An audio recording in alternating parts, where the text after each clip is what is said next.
ఢిల్లీలో భారీ వర్షం కురిసింది. ఉదయం నుంచి కురుస్తున్న వర్షాలకు లోతట్టు ప్రాంతాలు జలమయమయ్యాయి. కొన్ని ప్రధాన రహదారులపై నీరు నిలిచిపోయి తీవ్ర స్థాయిలో ట్రాఫిక్ జామ్ అయింది.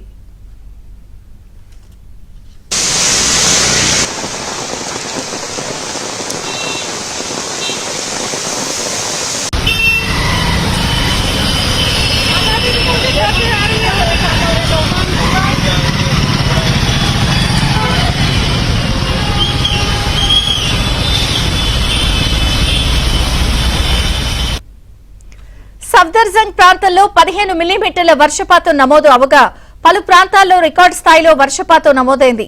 విజయ్ చౌక్, జంతర్ మంతర్, కర్తవ్యపథ్, ఐటీఓ ప్రాంతాల్లో కురిసిన వర్షానికి ప్రజలు తీవ్ర ఇబ్బందులు ఎదుర్కొన్నారు.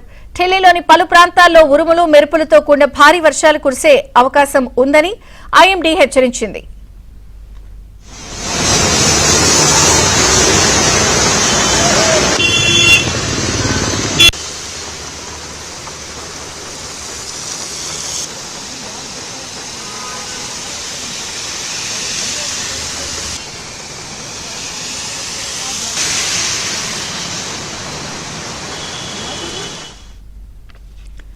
ఎడతెరిపి లేకుండా కురుస్తున్న వర్షాలకు ఢిల్లీలో వందల ఏళ్ల నాటి వృక్షాలు నేలకొరిగాయి. కేంద్ర మంత్రి మనోహర్ లాల్ ఖట్టర్ నివాసం వద్ద భారీ వృక్షం రహదారిపై పడిపోయింది. వెంటనే అప్రమత్తమైన మున్సిపల్ అధికారులు చర్యలు చేపట్టారు. గురుగ్రామ్లో కురిసిన వర్షాలకు భారీగా ట్రాఫిక్ జామ్ అయింది.